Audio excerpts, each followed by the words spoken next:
할렐루야. 오늘도 하나님 앞에 기도하러 모이신 우리 성도님들 가운데 은혜가 충만하기를 바랍니다. 우리 이 시간 주를 위한 이곳에 함께 찬양 드리겠습니다.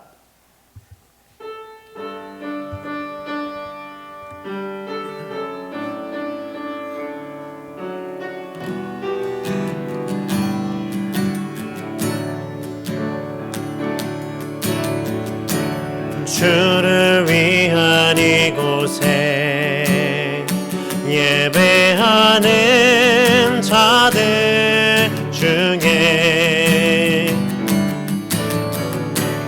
그가 찾는 이 없어 주님께서 슬퍼하시네.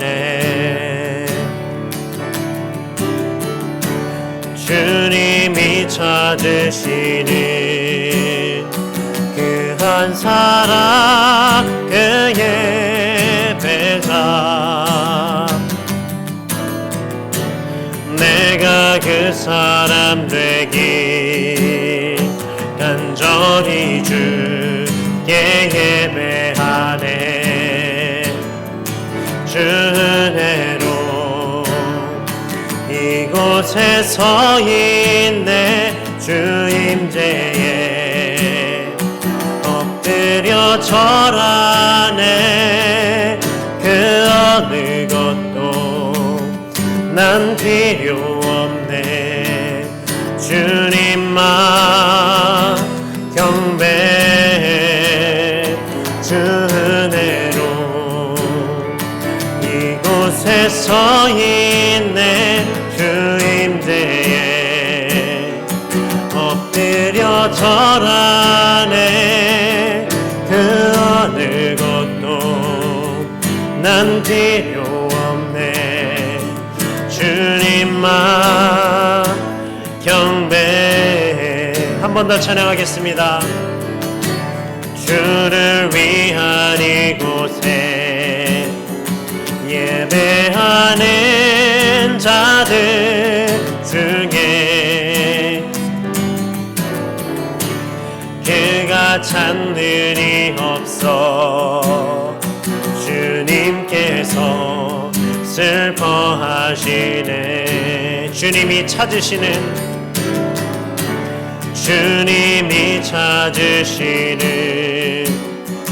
그 한 사람 그의 배자,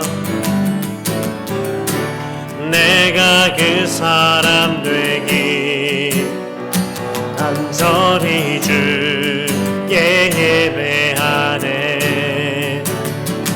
주 은혜로 이곳에 서 있네. 주 임재에 엎드려 절하네. 그 어느 것도 난 필요 없네. 주님만 경배해. 주 은혜로 이곳에 서 있네. 주 임재에 엎드려 절하네. 그 어느 것도 난 필요 없네. 주님만 경배해.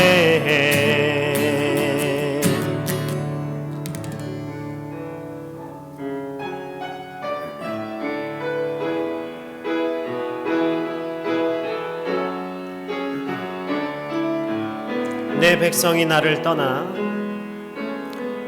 내 백성이 나를 떠나 돌아섰지만 내 사랑이 내 백성을 포기 못하니 내 모든 것 내어주고 나 그들을 얻으리라. 여호와께 돌아가자.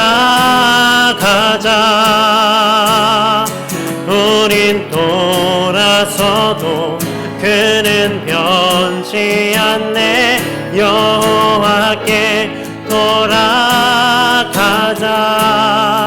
우린 넘어져도 그 사랑 영원하네. 내 백성이 나를 떠나 돌아섰지만 내 사랑이 내 백성을 포기 못하니 내 모든 것 내어주고 나 그들을 얻으리라. 여호와께 돌아가자. 우린 돌아서도 그는 변치 않네. 여호와께 돌아가자. 우린 넘어져도 그 사랑 영원하네. 사랑은 오래 참고 자신을 내어주네.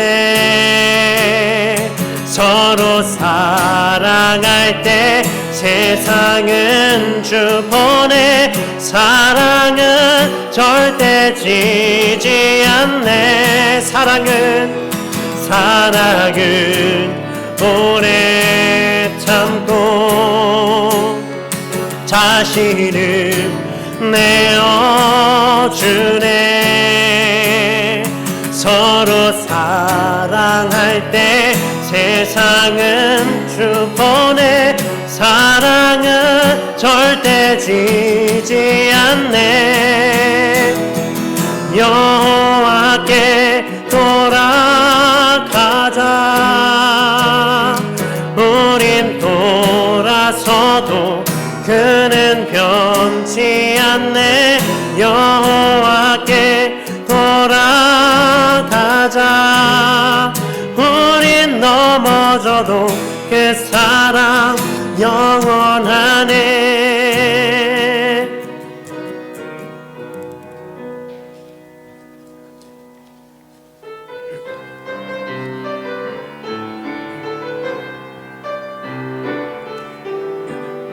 세상 모든 민족이 구원을 얻기까지 쉬지 않으시는 하나님. 주의 심장 가지고 우리 이제 일어나 주 따르게 하소서. 세상 모든 육체가 주의 영광 보도록 우리를 부르시는 하나님. 주의 손과 발 되어 세상을 치유하며 주 섬기게 하소서. 물이 바다 덮음같이 여호와의 영광을 인정하는 것이 온 세상 가득하리라. 물이 바다 덮음같이 물이 바다 덮음같이 물이 바다 덮음같이 세상 모든 민족이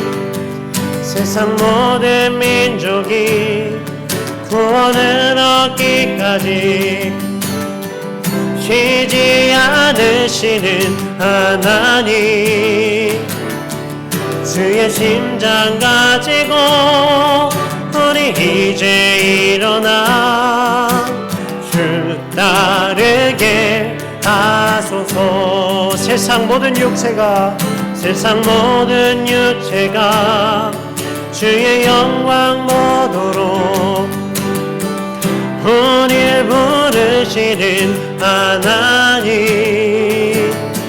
주의 손과 발 되어 세상을 지으하며 주 섬기게 하소서. 물이 바다 높음같이 여호와의 영광을 인정하는 것이 온 세상 가득하리라. 물이 바다 덮음같이 물이 바다 덮음같이 물이 바다 덮음같이 보리라 보리라. 그날에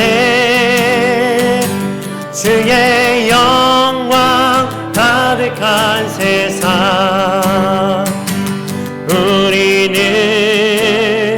듣게 되리. 온 세상 가득한 승리의 함성.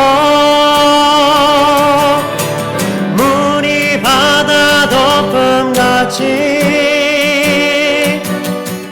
여호와의 영광을 인정하는 것이 온 세상 가득하리라.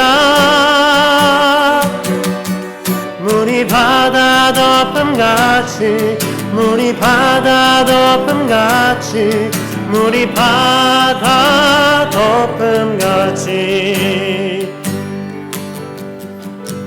우리 이 시간 예배의 자리로 나아가고 기도의 자리로 나아갈 때 또 말씀의 자리로 나아갈 때 온전히 하나님께 영광을 돌리고 또 하나님의 말씀에 귀 기울이며 이 땅 가운데 이 땅 모든 이 세상 만물의 주인이 오직 우리의 창조주 하나님이심을 인정하며 주님 앞에 나아가길 간절히 바라며 함께 기도하겠습니다.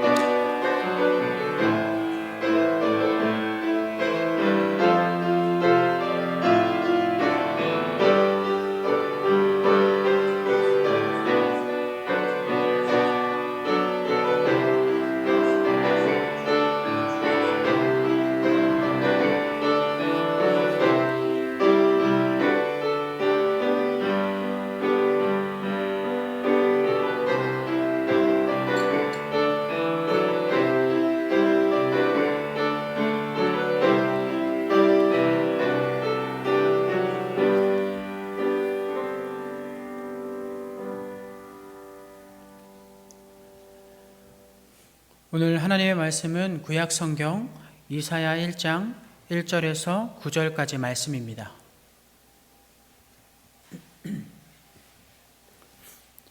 구약 성경 이사야 1장 1절에서 9절까지 말씀입니다.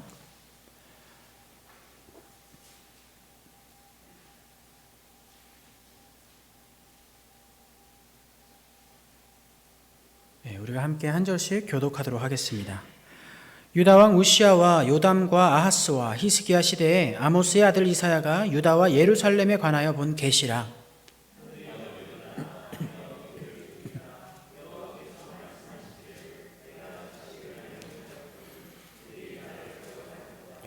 소는 그 임자를 알고 나귀는 그 주인의 구유를 알건만은 이스라엘은 알지 못하고 나의 백성은 깨닫지 못하는도다 하셨도다.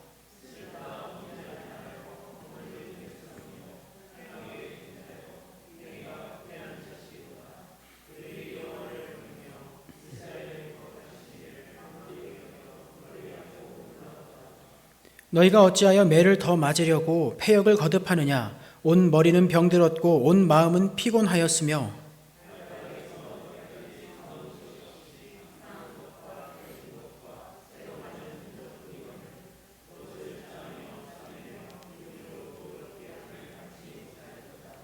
너희의 땅은 황폐하였고 너희의 성읍들은 불에 탔고 너희의 토지는 너희 목전에서 이방인에게 삼켜졌으며 이방인에게 파괴됨 같이 황폐하였고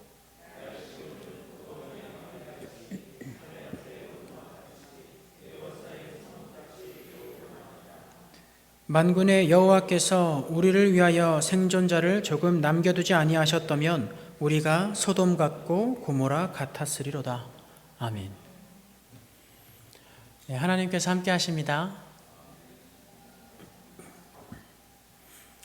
오늘은 드디어 예언서가 시작되는 부분입니다. 그래서 오늘은 이사야 말씀을 본격적으로 들어가기에 앞서서 예언서에 대한 간단한 소개와 이사야의 어떤 서론으로 함께 말씀을 나누고자 합니다. 예언서는 이스라엘의 역사의 현장에서 하나님의 말씀을 대언하는 선지자들이 백성들을 향해 선포하는 내용입니다. 즉, 그 시대의 목사들이 성도들에게 설교하는 설교문이라고 볼 수 있겠습니다. 대부분 그들의 처한 환경이나 역사의 현장은 멸망에 가는 시기였거나 멸망 중이었습니다.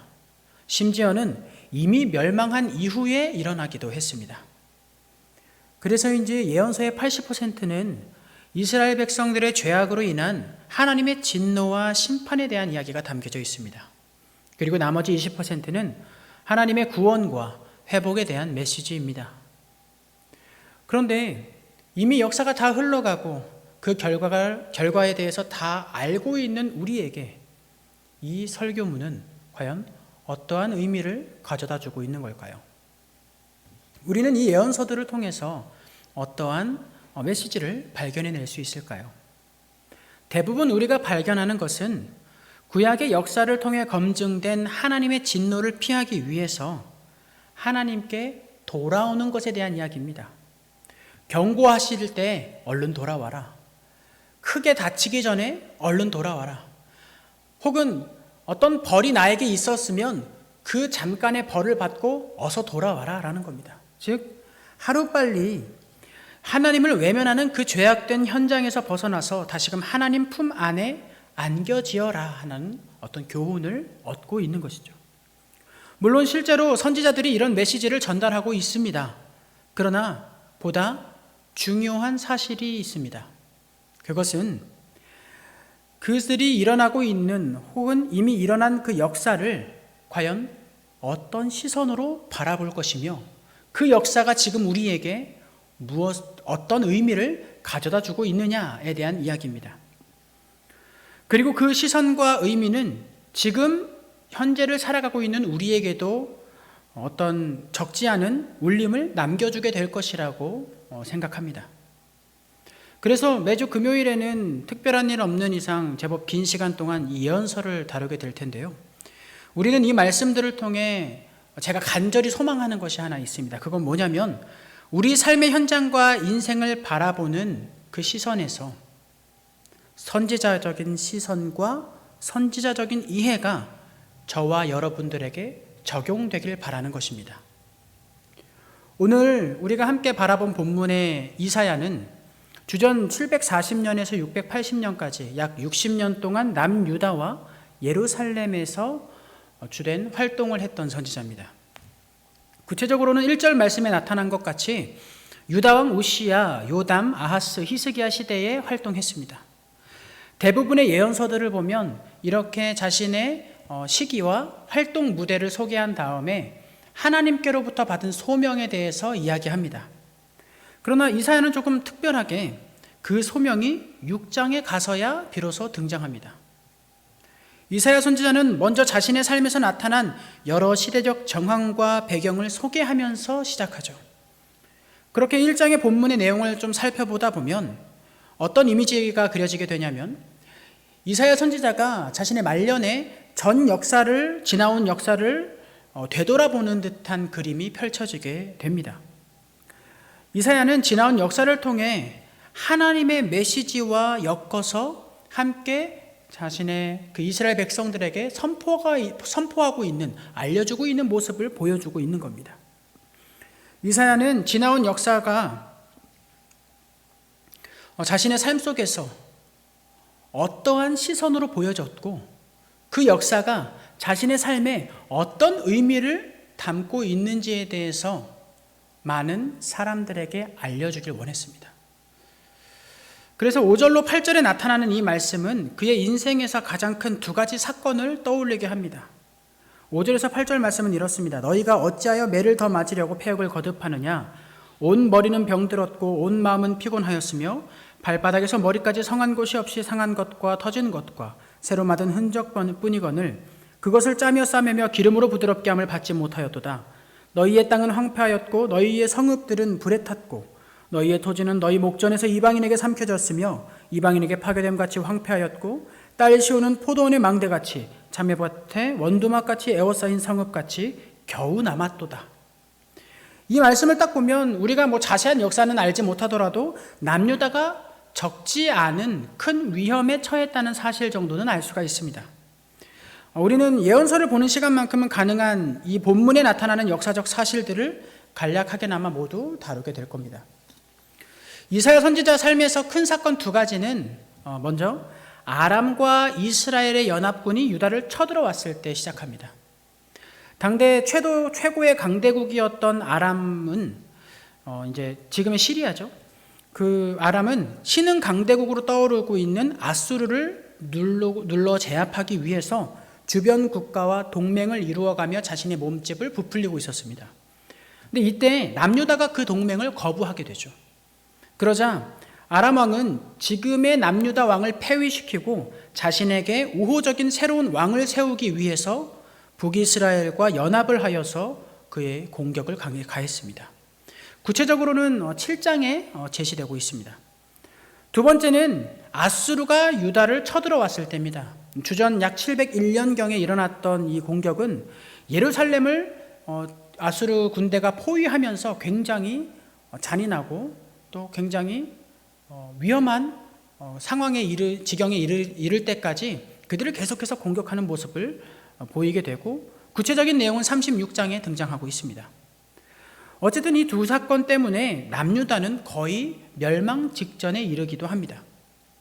보통의 역사는 이와 같은 내용들을 원인과 결과 또 여러 가지 개연성으로 나타난 정황과 사건으로 기록하고 있습니다만 이사야 선지자는 역사를 설명할 때 이러한 시선을 통해서 바라보고 있습니다. 그것은 2절로 4절에 등장합니다. 하늘이여 들으라, 땅이여 귀를 기울이라. 여호와께서 말씀하시기를 내가 자식을 양육하였거늘 그들이 나를 거역하였도다. 소는 그 임자를 알고 나귀는 그 주인의 구유를 알건만은 이스라엘은 알지 못하고 나의 백성은 깨닫지 못하는도다 하셨도다. 슬프다 범죄한 나라요 허물진 백성이요 행악의 종자요 행위가 부패한 자식이로다. 그들이 여호와를 버리며 이스라엘의 거룩하신 이를 만홀히 여겨 멀리하고 물러갔도다. 이사야는 그 역사를 바라보면서 하나님의 사랑과 하나님의 양육하심과 하나님의 아픔과 안타까움과 분노 등의 감정이 담겨져 있음을 발견합니다. 또한 그들을 향한 하나님의 어떠한 의지가 담겨져 있는 것 또한 발견하고 있습니다. 이것이 그가 바라봤던 시선과 의미입니다. 가장 먼저 이사야는 하나님의 품 안에서 이 역사가 일어나고 있다는 것을 선포합니다. 즉 우리의 시선을 역사의 현장에서부터 역사 위에 계신 하나님께로 돌려서 그 현장에 하나님이 계시다라는 것을 알게 합니다. 예수님으로부터 구원을 얻은 우리가 이 구약을 제대로 면밀하게 살펴보아야 하는 이유는 이 선지자들이 전하고 있는 메시지와도 일맥상통합니다. 우리는 어딘가에서 누군가에게 예수님을 믿는 것이라는 건 도대체 뭡니까? 라는 질문을 받았을 때 선뜻 쉽게 대답하는 것이 어려울 겁니다.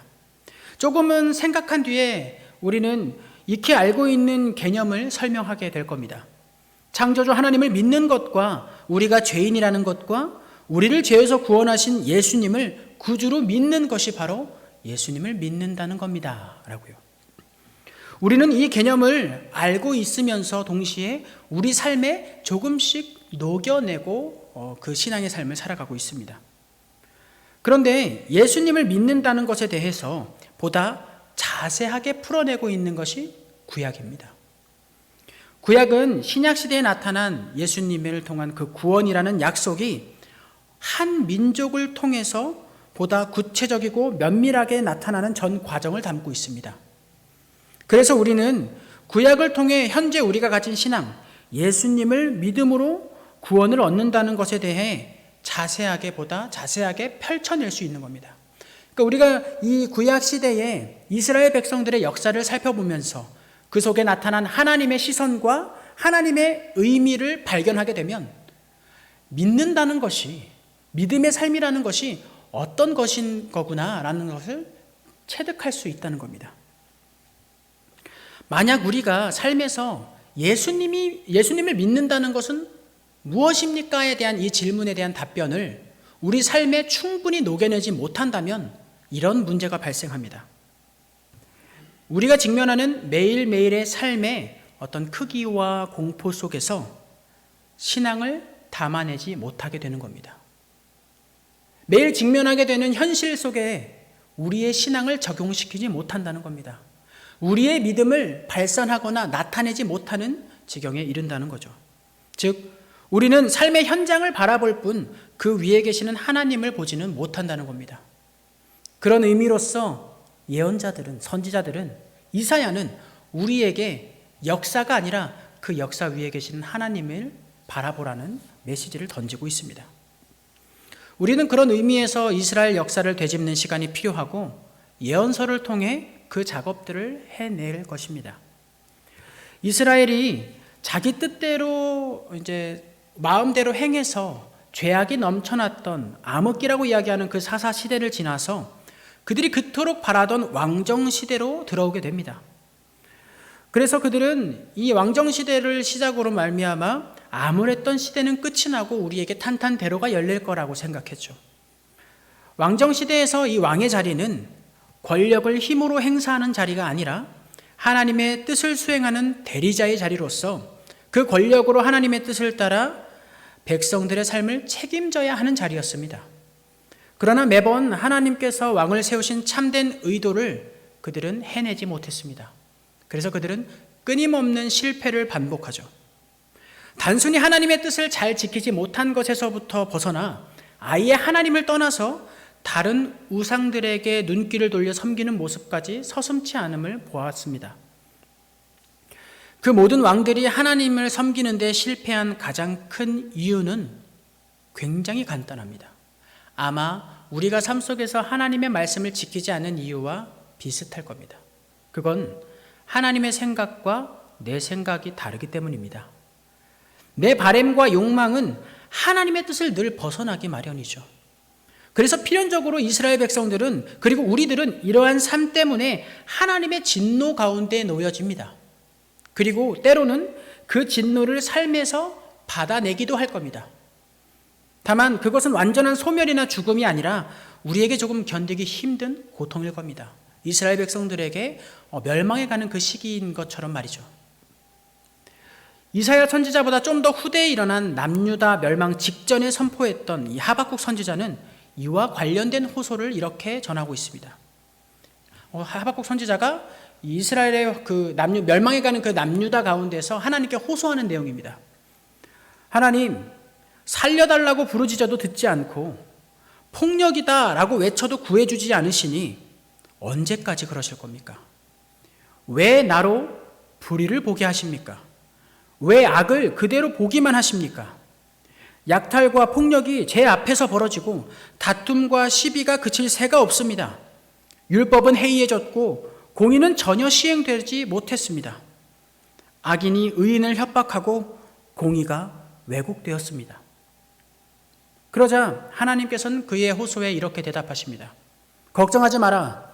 내가 갈대아 사람들을 일으켜서 결국 그들을 멸할 것이다. 결국 그 진노를 일으키실 거라고 말씀하세요. 여기서 갈대아 사람들은 우리가 익히 아는 바벨론을 이야기합니다. 아직 이 시기에는 아수르가 강대국이었고 바벨론은 한창 떠오르는 신흥 왕국이었습니다. 결국 그 바벨론이 남유다를 멸망시킨다는 것은 우리가 아는 역사이지요. 하박국 선지자는 이러한 하나님의 응답에 깜짝 놀라서 이렇게 다시 한번 호소합니다. 그렇다면 하나님, 율법을 온전히 섬기고 하나님의 말씀을 신뢰하고 살아가는 우리 의인들도 함께 그 멸망해가는 역사 속에 잠기게 되는 것이 아닙니까? 우리는 구원해 주셔야 되지 않겠습니까? 의인 역시 그 악인들 때문에 멸망에 처하게 되는 것은 너무나 잔인하고 너무나 억울한 처사입니다. 이러한 물음에 하나님은 우리가 익히 아는 유명한 대답을 하십니다. 걱정하지 마라. 의인은 믿음으로 산다. 그러나 여러분, 정작 이스라엘과 유다는 멸망했습니다. 잠시 회복은 되었으나 금세 여러 강대국들의 속국으로서 살아갑니다. 그렇게 오랜 기간 속국으로 살아간 이스라엘 백성들은 결국 세계 전역에 뿔뿔이 흩어지게 되죠. 그들은 1948년이 돼서야 비로소 독립을 이루어내지만 여전히 끊임없는 분쟁 가운데서 살아가고 있습니다. 자, 그러면 우리는 이러한 현실을 마주하면서 하나님께서 말씀하신 의인은 믿음으로 산다는 것은 무엇입니까? 라는 이 질문에 대답할 수 있어야 합니다. 하나님의 이 말씀은 어디서 다시금 등장하고 있냐면 바울을 통해 로마서 1장 16절로 17절 말씀에 나타나고 있습니다. 내가 복음을 부끄러워하지 아니하노니 이 복음은 모든 믿는 자에게 구원을 주시는 하나님의 능력이 됨이라. 먼저는 유대인에게요 그리고 헬라인에게로다. 복음에는 하나님의 의가 나타나서 믿음으로 믿음에 이르게 하나니 기록된 바 오직 의인은 믿음으로 말미암아 살리라 함과 같으니라. 여러분, 이 본문은 로마서 이 본문은 우리에게 한 가지 충격적인 사실을 가져다 주게 됩니다. 그것은 하박국 선지자에게 이스라엘 백성들을 향해서 나타냈던 그 하나님의 말씀이 이제는 유대인이 아니라 헬라인이 아니라 그 모든 이방인에게로 확장되어져서 나타나게 되었다는 겁니다. 의인은 믿음으로 말미암아 산다라는 그 말씀은 구약 때의 믿음을 가졌던 어떠한 특정 집단에게 약속해 주신 하나님의 말씀이 아니라 사실은 그들을 통해 온 세계와 열방으로 믿음의 약속을 확장시키신 하나님의 놀라운 사역이 있음을 발견할 수 있는 겁니다. 여러분, 그 사역이 어떻게 일어났습니까? 한 국가의 흥과 망을 통해서 여러 하나님의 백성들의 불순종과 우상 숭배를 지나 결국 하나님은 복음을 온 세계에 확장시켰다는 사실입니다. 여러분, 뭔가 이상하지 않습니까? 그들은 불순종의 역사를 가졌습니다. 그리고 그들은 실패했고요. 그들은 하나님의 모든 의도를 따르지 못했습니다. 그러나 하나님은 그것을 통해서 하나님의 역사를 이루셨다는 겁니다. 그래서 하나님은 분명하게 말씀하십니다. 그렇지만 걱정하지 않아도 된다. 의인은 믿음으로 살기 때문이다. 우리는 여기서 놀라운 사실을 발견해야만 합니다. 우리의 연약함이 하나님을 외면하지만 하나님의 압도적인 그 거룩과 성실하심이 하나님의 백성들을 그 죄 가운데 머무르도록 하지 않으신다는 겁니다. 심지어 죄악된 길로 나아가는 그 역사 속에서도 여전히 하나님의 선한 섭리는 진행되어서 결국 복음의 확장이 일어난다는 사실입니다. 하나님의 일은 결국 일어납니다. 여러분, 우리가 기억해야 되는 것은 우리가 죄 가운데 머무르고 죄 가운데 매몰되어지고 삶의 현장 속에서 무너졌을 때 그게 끝이 아니라는 사실을 기억해야 됩니다. 우리가 하나님을 외면하려고 하고 죄악된 길로 계속해서 나서려고 하고 우리의 삶에 우리의 뜻을 따라 살아가기로 작정하려는 그때에 그것이 끝이 아니라는 사실을 기억해야 된다는 겁니다. 하나님은 우리를 그 자리에 내버려 두지 않으십니다. 물론 우리에게 하나님을 외면할 자유조차 허락하신 분이시지만 그 자유로 하나님을 바라보지 않을 때에 하나님은 우리를 여김없이 돌려놓으려고 하십니다. 그것이 하나님의 진노를 통해서든지 어떤 다른 회유를 통해서든지 말이죠. 그러므로 우리는 우리의 삶을 끝까지 살아내는 그 끝까지 그 순간조차도 아직 끝난 것이 아니다. 이게 다가 아니다라는 이 소망을 가져야 됩니다.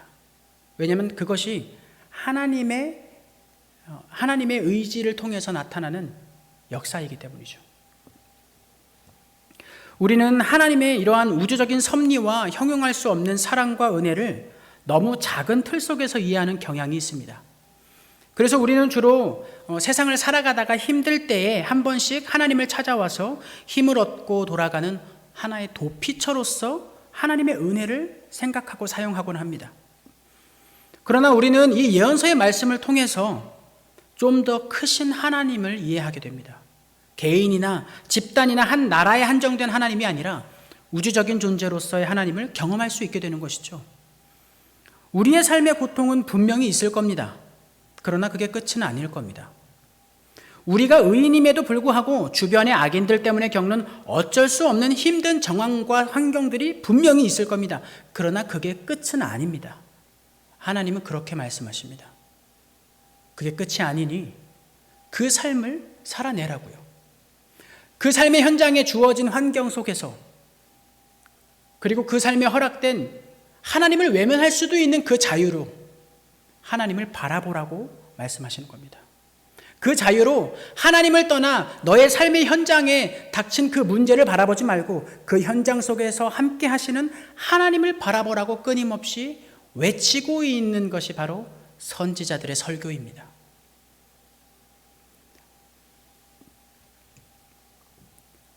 온 세계와 만물을 선하고 의로우신 그 뜻대로 섭리하시는 하나님께서 저와 여러분들의 삶에 관여하고 계심을 믿으시길 바랍니다.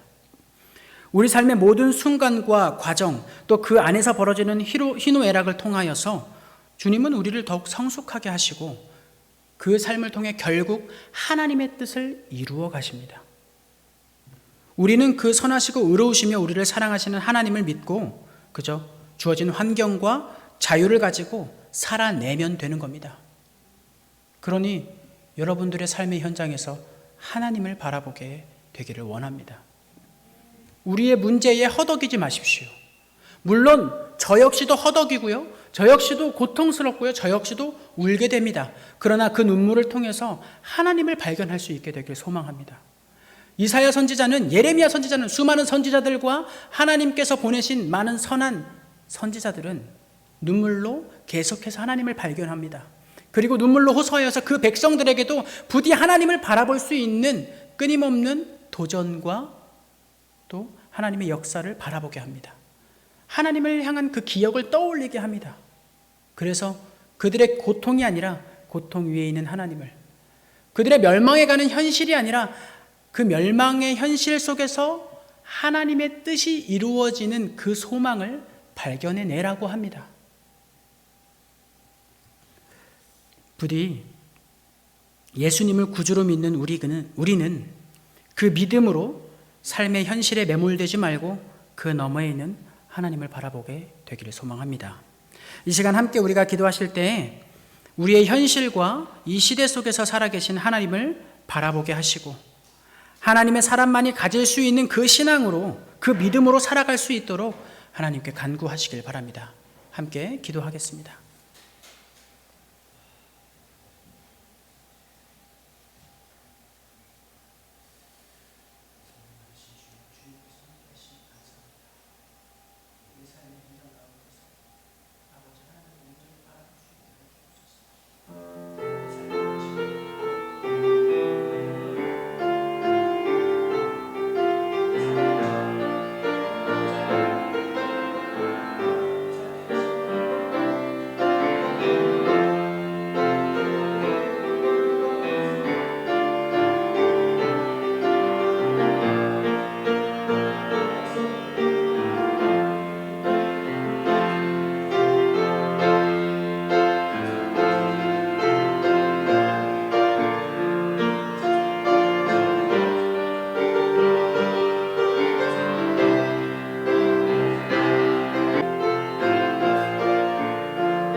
우리 시간 주일 예배를 위해서 기도해 주시기 바랍니다. 주일 예배에 온전히 하나님께 우리의 삶을 드리는, 우리의 인생을 드리는 예배가 될 수 있도록 기도해 주시기 바랍니다. 모든 성도들이 각자의 삶의 자리에서 각자의 기도 제목을 가지고 나오지만 그 예배의 현장에서만큼은 모두 하나가 되어 하나님께 우리의 삶을 드리는 참된 예배가 될 수 있도록 기도해 주십시오. 그리고 예배의 봉사자들과 예배위원들과 찬양대와 교회 학교와 교회 학교 아이들과 교사들과 모든 교육자들을 위해서 기도해 주시기 바랍니다. 그 삶 속에 하나님을 향한 열정이 끊이지 않도록, 그 삶 속에 하나님을 사모하는 그 열심이 오롯이 찬양과 감사로 나타날 수 있기를 여러분들이 함께 기도해 주시기 바랍니다. 함께 기도하겠습니다.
이 시간 계속해서 기도하실 때에는 여러분들 우리 주변의 환우들을 위해서 기도하시기 바랍니다.